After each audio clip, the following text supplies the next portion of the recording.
Awaken your spirit, chosen ones. The most effective way to destroy a person is to convince them that what happened to them never really happened. Let's get something straight before anyone gets uncomfortable. Because this isn't going to be one of those soft, vague, feel-good conversations where everything is blamed on misunderstandings and everyone walks away morally clean. What was done to you wasn't accidental, and it definitely wasn't harmless. It was targeted, repeated, and intelligently disguised. And yes, that's the part that should make people uneasy.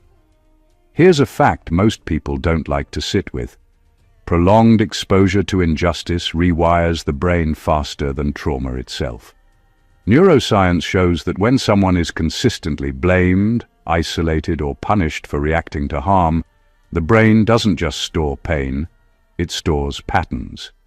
That's why you didn't just feel hurt back then. You became hyper-aware, emotionally precise, and sharp in ways that can't be taught in classrooms. Funny how the very environment designed to break you quietly trained you instead. And let's add a little humor before this gets too heavy. Because if you don't laugh at some of it, you'll realize how ridiculous the gaslighting actually was. Imagine being treated like a threat, a problem, and a liability, while minding your business, trying to survive, and barely asking for anything. That's not villain origin story energy. That's someone else projecting their unfinished business onto you and calling it discipline. This topic isn't about exaggeration. It's about exposure, about naming what people desperately wanted you to normalize. Because what happened wasn't just unfair, it was methodical. It followed patterns, the kind of patterns you only see clearly once you stop blaming yourself for being affected by them. And that's where things shift. Because once you recognize that you weren't too sensitive, too much, or hard to deal with, the entire story flips. What looked like chaos starts looking coordinated. What felt personal starts looking structural. And suddenly the sickness you felt wasn't weakness at all. It was your intuition rejecting something deeply wrong. So, no, this isn't a pity party. It's a post-mortem. A calm, clear breakdown of what was done, why it was done, and why it never actually worked, no matter how much effort went into convincing you otherwise. Number 1. They didn't attack you because you were weak. They attacked you because you were ungovernable. From the very beginning, there was something about you that didn't fit neatly into their boxes. You didn't absorb instructions the way others did. You didn't fully surrender your inner voice, even when you were scared, young, dependent, or unsure. You might have complied on the surface, but internally, something in you stayed alert. That quiet alertness is what made you a problem. Not loud rebellion, not arrogance, just an inability to be fully owned. Ungovernable people don't need to be confident to be threatening. You didn't need power or status. All you needed was the instinct to think for yourself, to notice inconsistencies, to feel when something was off. That alone disrupts systems that rely on obedience without understanding. So instead of being guided, you were pressured. Instead of being supported, you were scrutinized. They weren't reacting to what you did. They were reacting to what you couldn't be turned into. That's why the treatment felt excessive, why the punishment didn't match the situation, why small mistakes were handled like major offenses. They were trying to locate your breaking point, the moment you'd finally hand over your inner authority and just go along. But it never quite happened. You bent, but you didn't collapse. And that frustrated them more than open defiance ever could. What's disturbing is how early this starts for people like you. Long before you had language for it, you were being corrected not for bad behavior, but for independent perception. You were subtly trained to doubt your instincts, to explain yourself too much, to shrink your reactions so others could feel comfortable. That wasn't guidance. It was conditioning. And here's the part that hits later in life. The very traits they tried to suppress are the ones that make you hard to manipulate now. Your awareness, your discernment, your refusal to fully internalize false narratives. They didn't fail because they weren't persistent. They failed because ungovernable people can be pressured, but they can't be rewritten. Number 2, what they did wasn't discipline, correction, or love. It was containment. They weren't trying to teach you right from wrong. They were trying to limit how far you could go. That's why the rules kept changing. One day you were fine. The next day you were too much. One day you were praised. The next day you were watched. Real discipline is consistent and clear. What you experienced was selective pressure, designed to keep you within a narrow emotional and psychological range. Containment works by shrinking possibility. You weren't corrected to grow, you were corrected to hesitate, to second-guess yourself, to pause before speaking, choosing or trusting your own judgment. Every time you showed curiosity, confidence, or emotional depth, there was a subtle pushback, a look, a comment, a punishment that felt out of proportion. Over time, you learned that expansion came with consequences. That's how containment hides. It pretends to be concern. It dresses up as for your own good. But real care doesn't make you smaller. Real guidance doesn't make you afraid of your own thoughts. What they called love felt heavy because it was restrictive. It required you to stay manageable, predictable, and easy to handle. You were allowed to exist, but only within limits, they decided. Too confident made them uncomfortable. Too quiet made them suspicious. Too expressive made you a problem.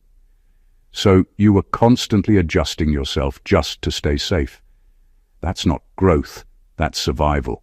And the cruel part is that containment doesn't look violent. It looks orderly. It looks reasonable to outsiders. People watching from a distance might even say you were lucky. They didn't see how much of yourself you were swallowing just to avoid conflict. They didn't see how much energy went into staying acceptable. That's why it felt exhausting just being you. You weren't tired because life was hard. You were tired because you were being compressed, forced to fold parts of yourself that didn't naturally fold.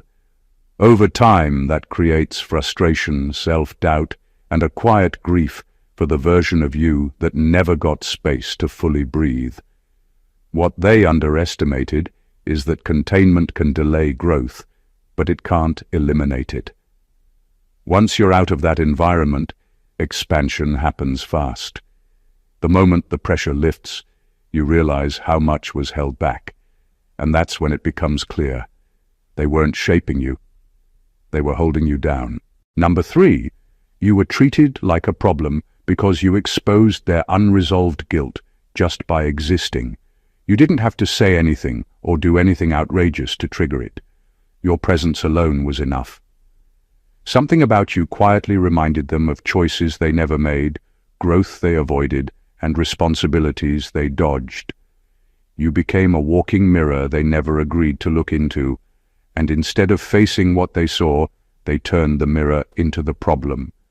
That's why the reactions never made sense. Why you were blamed for moods you didn't create. Why tension followed you into rooms where you were minding your business.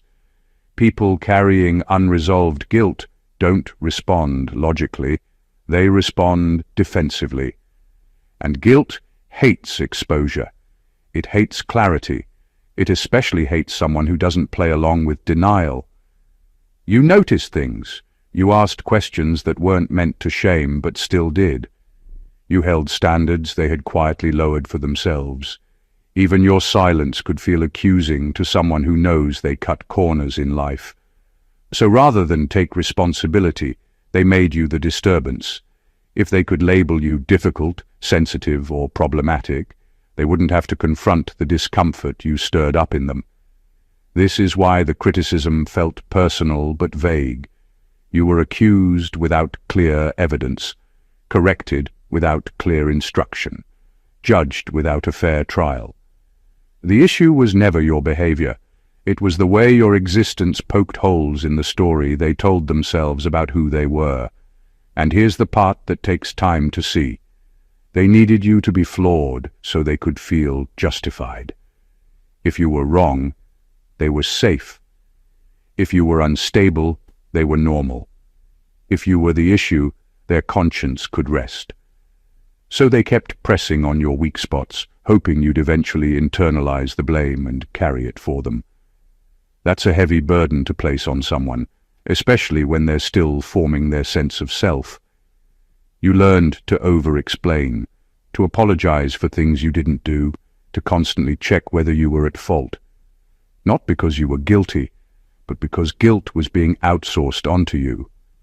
Once you see this clearly, something shifts.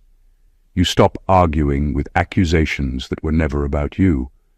You stop trying to prove your worth to people who needed you small to feel okay. And the weight lifts, not because they changed, but because you finally put the guilt back where it belonged. Number 4, they studied you closely, not to protect you, but to exploit your patterns. Every reaction you had, every instinct you followed, every way you tried to process the world was being observed. They weren't curious out of care or concern. They were mapping you. They wanted to know what made you anxious, what made you hopeful, what could make you break or bend. Every detail of your personality became data to be used against you. The way you flinched at criticism, the moments you hesitated, the rare moments you felt truly safe. All of it was noted, catalogued, and weaponized. It wasn't always obvious at the time. Some of it was subtle. A comment here, a sigh there, a shift in tone that left you second-guessing yourself. Other times it was bold and deliberate, meant to test your limits. They were learning exactly how far they could push before you resisted, exactly how much confusion you could tolerate, and exactly which triggers could make you doubt yourself. That's why the pain often felt precise. It wasn't random cruelty, it was strategy. And the scary part is how unconscious it often felt on your side. You were living in their experiments without realizing it, navigating an environment built to predict your every move. Their goal wasn't your growth, your safety, or even your betterment. It was control. Knowing your patterns meant they could manipulate outcomes, shape your decisions, and influence how you viewed yourself. They treated your mind like a blueprint, your emotions like tools, and your instincts like weaknesses to be exploited. Yet the irony is that all this observation didn't erase you. It didn't make you predictable, controllable, or compliant. What it did was sharpen you. The constant pressure refined your awareness. You started noticing inconsistencies, sensing motives, and reading situations others overlooked. The very effort to manipulate you built a kind of armor you couldn't have developed any other way. In the end, studying you so intensely didn't give them the control they wanted. It only made you harder to deceive. Every pattern they thought they understood became a marker of resilience. They didn't break you. They unknowingly built the kind of precision in you that would make their manipulation useless. Number 5. They isolated you so your reality would be easier to rewrite. Isolation wasn't just about keeping you alone. It was about controlling the story you heard about yourself. When people are cut off from support, feedback, and honest mirrors, their sense of reality becomes fragile. That fragility is exactly what made you easier to influence. Without consistent voices to confirm what you felt and saw, doubt crept in quietly. You started questioning things that once felt obvious, not because you were wrong, but because you were outnumbered. They limited who you could talk to, what you could say, and how much of yourself you could reveal. Sometimes it was direct, other times it was subtle, discouraging certain friendships, creating tension with people who cared about you, or framing outsiders as unsafe or untrustworthy. The goal was the same either way: reduce the number of perspectives you had access to. When your world gets smaller, the loudest voice in the room becomes the truth, even when it's distorted. Isolation also made your emotions easier to dismiss. Without witnesses, your experiences became easier to deny. You were told you were overreacting, misremembering, or taking things the wrong way.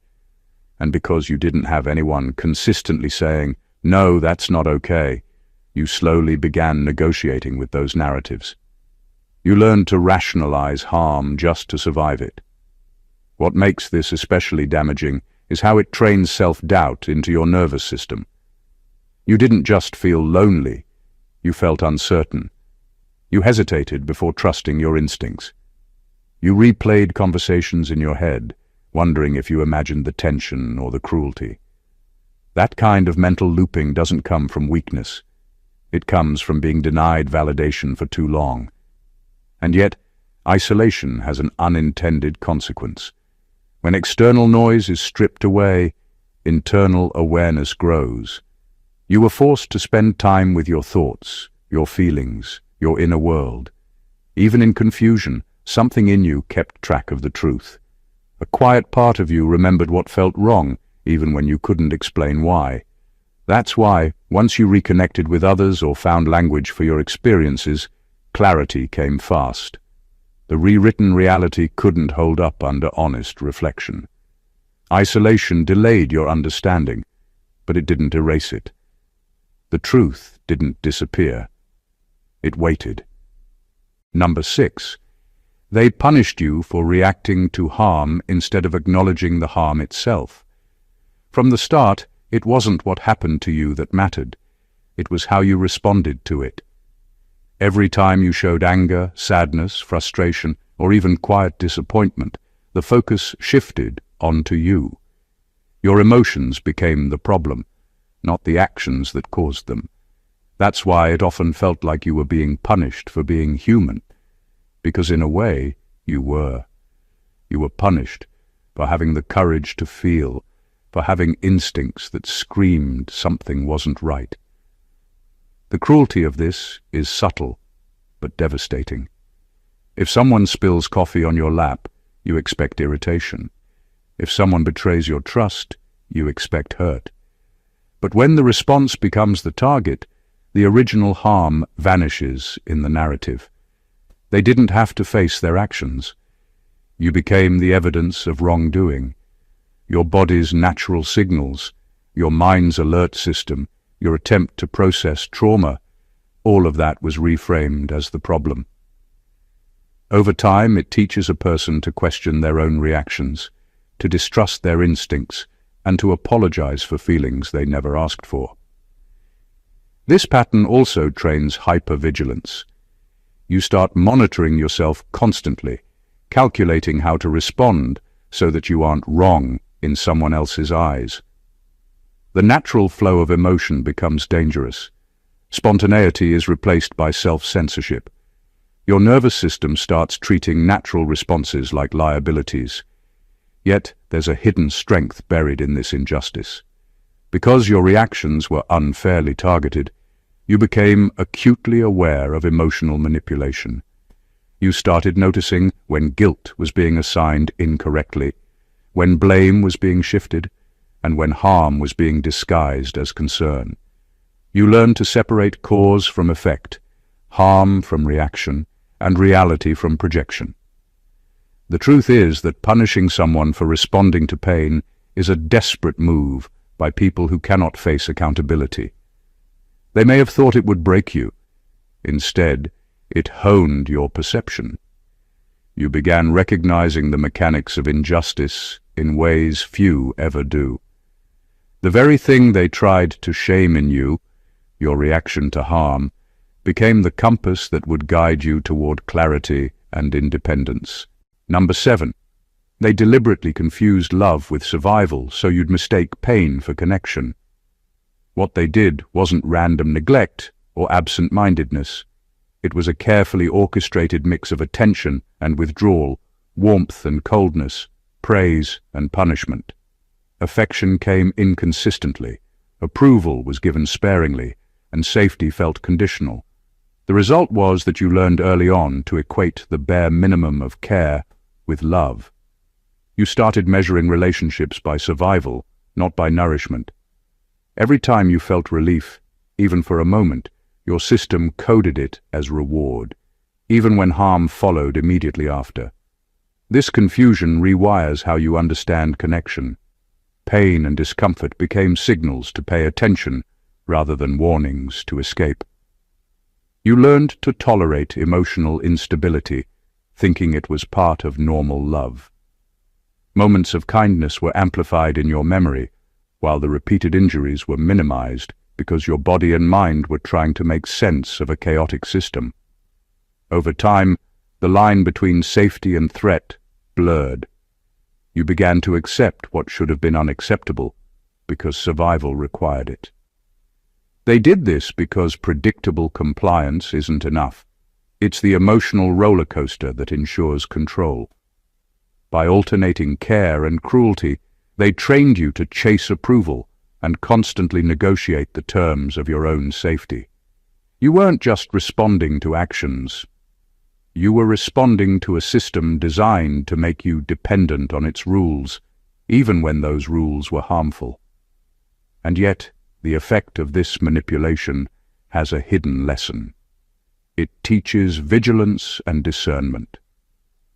Once you step out of that environment, you begin to notice patterns that others miss.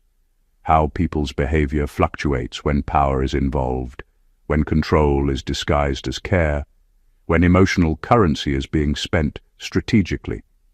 You start to understand that love is not conditional, not inconsistent, and not something that comes with strings attached. The irony is that what was meant to confuse and weaken you became a foundation for clarity. The false connection, the manipulation disguised as love, sharpened your instincts. It taught you to recognize genuine care and distinguish it from calculated survival. And that awareness becomes one of the most valuable tools you carry forward, long after the chaos has ended. Number 8. They wanted you hyper-aware of their moods but disconnected from your own. From early on, you were trained to monitor everyone else's emotions as if they were the only ones that mattered. A raised eyebrow, a sigh, a subtle shift in tone. You learned to notice it all, to anticipate reactions, and to adjust yourself accordingly. The unspoken rule was simple.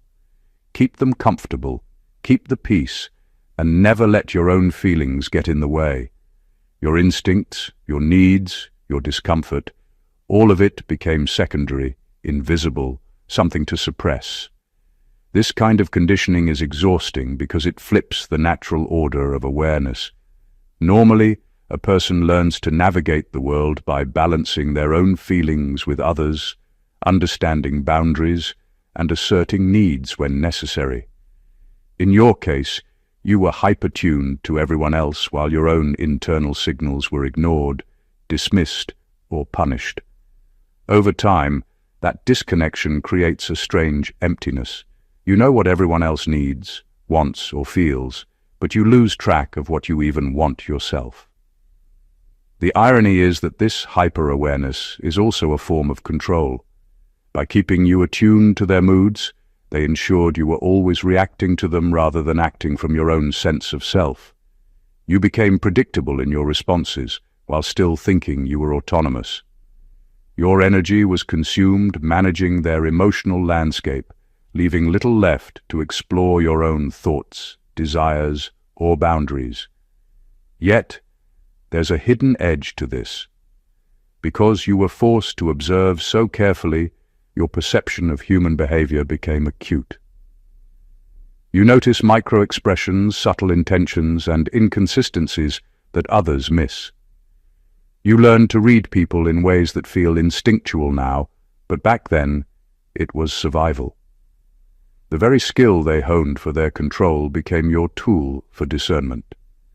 Once you reconnect with your own feelings, reclaim your instincts, and listen to your internal compass, you realize just how much clarity they never anticipated. They wanted a person who reacted perfectly to their moods. Instead, They unknowingly created someone who can now read, anticipate, and understand human behavior, including manipulation, with extraordinary precision. Number 9, they used authority to justify cruelty so you doubt your moral compass. Authority is supposed to guide, to set boundaries that make sense, to provide structure. What you experienced wasn't guidance, it was a weapon. They leaned on their age, status, knowledge, or position to make their actions unquestionable.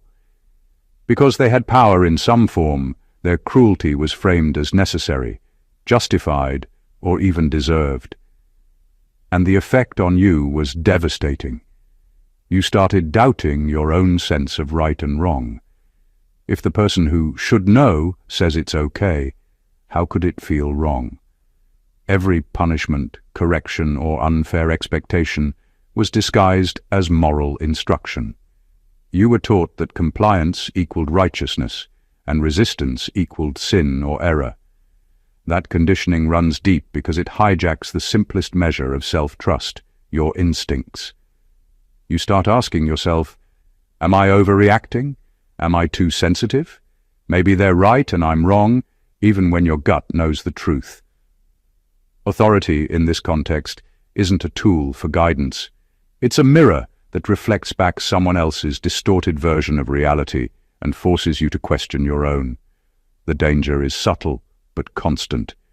You're not just reacting to unfair treatment, you're constantly negotiating between what you feel is right and what you're told is right. That creates a kind of internal tension that leaves you perpetually second-guessing yourself. You apologize for things you didn't do, you rationalize actions that hurt you, and you internalize blame for events outside your control.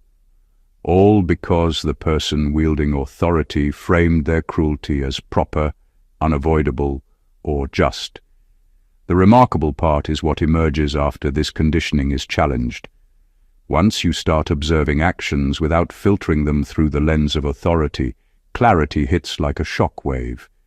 You realize that morality isn't granted by someone's title or position. It's rooted in truth, integrity, and accountability, qualities they lacked while trying to rewrite yours. And in that moment, you reclaim the compass they tried to steal, seeing clearly who was manipulating, who was hiding behind power, and what your own moral code really looks like. Authority loses its leverage the second you stop measuring your world by their warped rules. Number 10. They underestimated what prolonged injustice does to perception. When you live under constant unfairness, it changes the way you see the world. What might look like chaos or randomness to others is clear pattern to you. You notice subtle inconsistencies in behavior, hidden motives in words, and unspoken rules in actions. Prolonged injustice sharpens perception in ways few experience. They thought repeating harm would confuse you, break you, or make you compliant. Instead, it trained your mind to detect irregularities that most people never even notice. Every time an action didn't match the explanation, every time punishment was given without reason, every time loyalty was demanded while respect was denied, it was a lesson in subtle truth.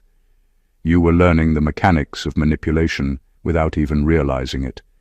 You started identifying patterns, predicting responses, and seeing motives that remained invisible to those blinded by comfort or naivety. That kind of awareness isn't born from privilege or intelligence alone. It's forged in the furnace of repeated injustice. The irony is that they thought constant pressure would reduce your clarity, but it amplified it. Pain became a teacher, observation became instinct, and confusion became discernment. You were forced to measure people by actions rather than words, to interpret behavior without the filter of their explanations, and to trust the instincts they tried to suppress. In a world where most people accept appearances at face value, your perception became a weapon of understanding. What they didn't account for is the subtlety of this transformation. It doesn't make you loud, obvious, or confrontational. It makes you vigilant, precise, and incredibly difficult to deceive.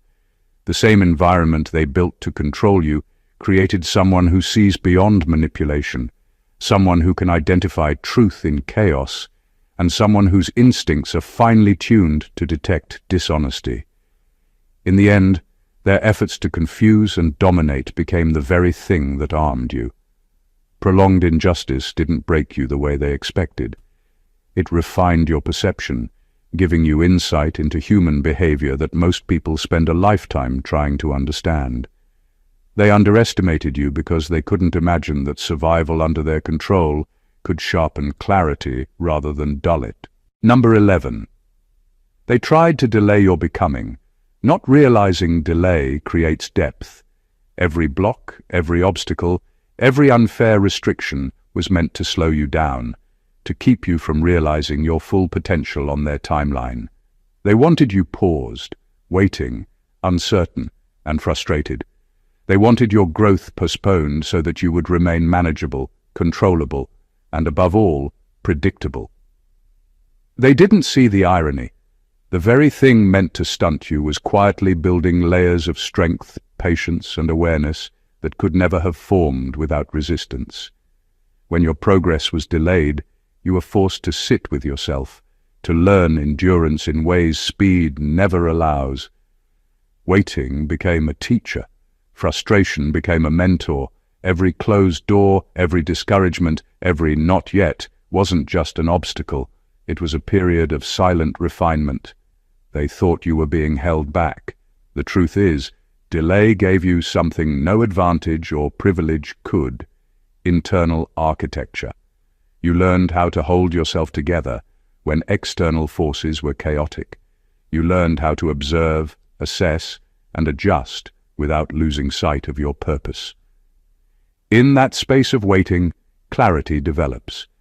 You start understanding people, motives, and systems in a way that goes deeper than surface-level ambition or early success ever could. You see patterns in behavior, traps in decisions, and weaknesses in strategies that others overlook because they've never had to pause long enough to notice. Delay doesn't just teach patience. It cultivates perception, resilience, and the ability to move deliberately rather than react impulsively. What they underestimated is that delayed growth doesn't disappear. It compounds. Every period of frustration, every moment of being blocked, secretly prepared you for a level of depth and power that isn't accessible to those who move too quickly. By trying to slow you down, they shaped someone capable of timing, precision, and wisdom that can't be rushed. The version of yourself they wanted to suppress emerges stronger, steadier, and far more aware than they ever imagined, proving that delay doesn't destroy potential, it enhances it. Number 12. They expected you to internalize blame forever, and that's where they miscalculated. For as long as you can remember, blame was never yours to avoid. Every conflict, every mistake, every moment of discomfort in their lives somehow landed squarely on your shoulders. You were taught to apologize for things you didn't do, to over-explain yourself, and to negotiate your existence in ways that felt exhausting and unfair. The subtle, relentless pressure wasn't just about control. It was about training you to carry guilt that never belonged to you, as if your conscience were their ledger and your mistakes were their safety net.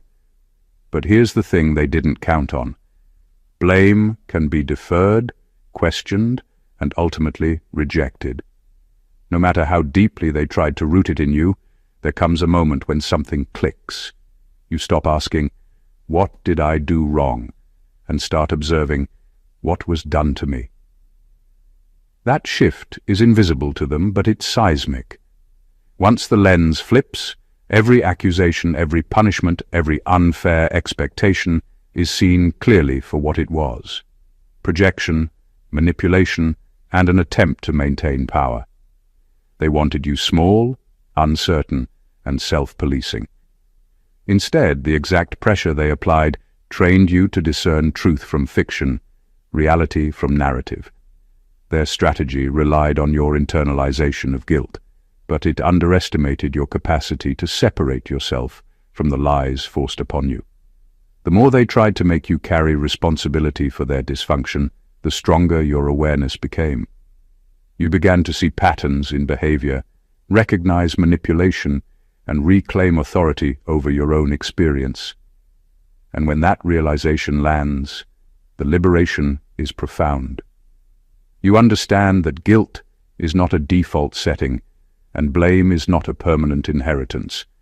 You start carrying accountability for your own actions, not theirs, and that clarity transforms every interaction, every choice, and every relationship moving forward.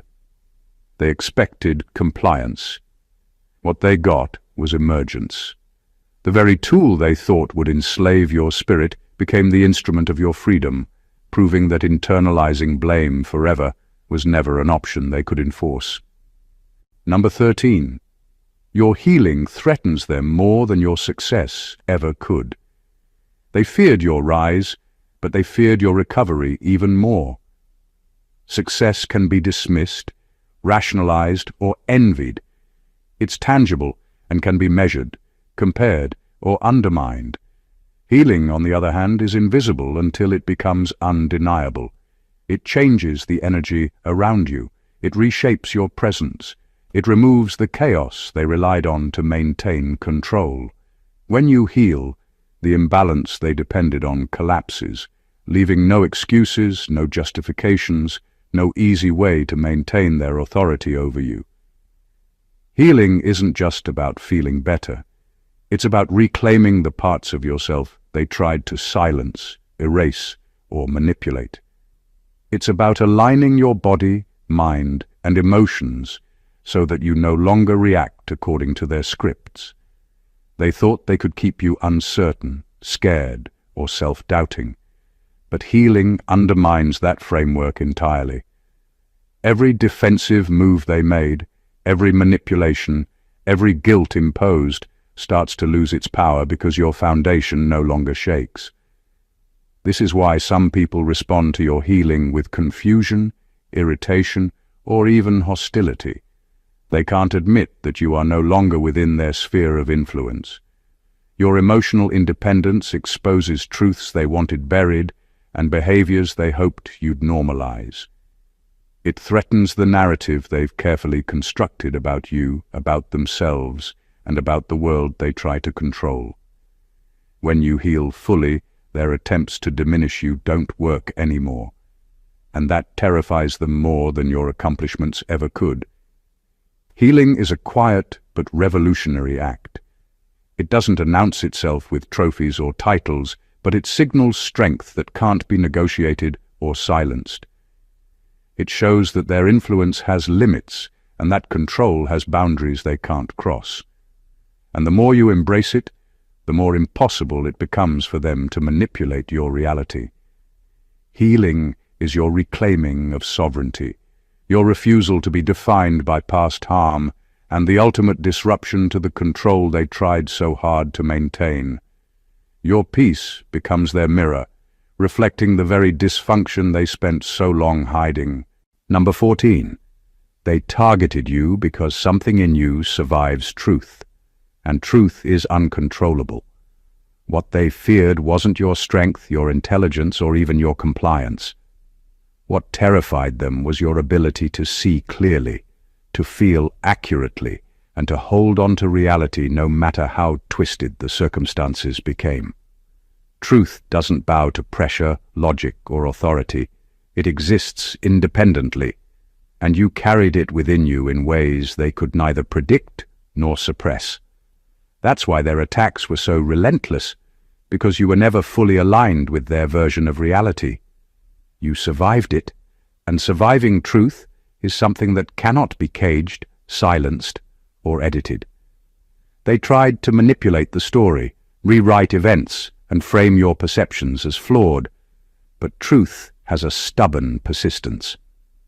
It quietly resists distortion and waits for the right moment to surface.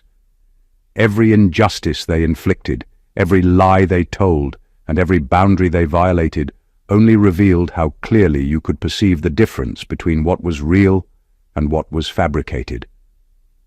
Your clarity became an irritant to them. They couldn't tolerate a person who could endure chaos without letting it redefine them. Being a carrier of truth also makes you unpredictable, and unpredictability is frightening to those who rely on control. You couldn't be fully read, fully manipulated, or fully defeated because you operated according to principles they could not dictate. They attempted containment, punishment, and suppression, yet each attempt revealed the very quality they sought to erase. The deeper their attacks, the more visible your resilience became. Eventually, what they tried to destroy becomes your power. Surviving truth equips you with discernment, authority over your own perception, and the courage to confront lies, whether they come from others or from yourself. That quality cannot be bought, bargained for, or coerced. And that is why they targeted you with such intensity. Not for weakness, not for compliance, but because the part of you that survives truth is uncontrollable. It cannot be broken. It cannot be silenced. It simply exists, waiting to align your life with reality, clarity, and uncompromising sovereignty, no matter how hard they tried to erase it. All of this leads to one undeniable truth. What was done to you wasn't a reflection of your weakness or your worth. Every manipulation, every restriction, every lie and betrayal was a mirror of their own fears, insecurities, and failures. They targeted you not because you deserved it, not because you were flawed, but because something in you was untouchable, a core they could never control, a truth they could never rewrite. They studied you, pressured you, isolated you, and tried to bend your reality to fit theirs. They attacked your responses, blurred your understanding of love, and hid your instincts from you. But all of that only sharpened your perception, strengthened your intuition, and built an internal foundation of resilience that no cruelty could dismantle. What they underestimated is that suffering, when endured consciously and survived, doesn't break you. It teaches you. It cultivates patience, discernment, awareness, and sovereignty. Every delay, every injustice, every attempt to rewrite your story became part of the blueprint for your awakening. The very traits they tried to suppress, clarity, awareness, persistence, and truth, became the instruments of your liberation. You didn't just survive their targeting. You transformed it into insight, strength, and power. You became someone who sees beyond deception, someone who carries truth unapologetically, someone whose presence is impossible to manipulate. This is more than recovery. It's reclamation. It's proof that no system, no manipulation, and no attempt at control can undo what exists within you naturally: integrity, awareness, and the capacity to rise above. Your experiences, as painful and unfair as they were never the end of the story. They were the crucible that forged the version of you that cannot be diminished, cannot be silenced, and cannot be bent to anyone else's will. If this resonates with you, if you see yourself in these truths and feel the weight of what you've survived, let this moment be a turning point. Share your journey in the comments.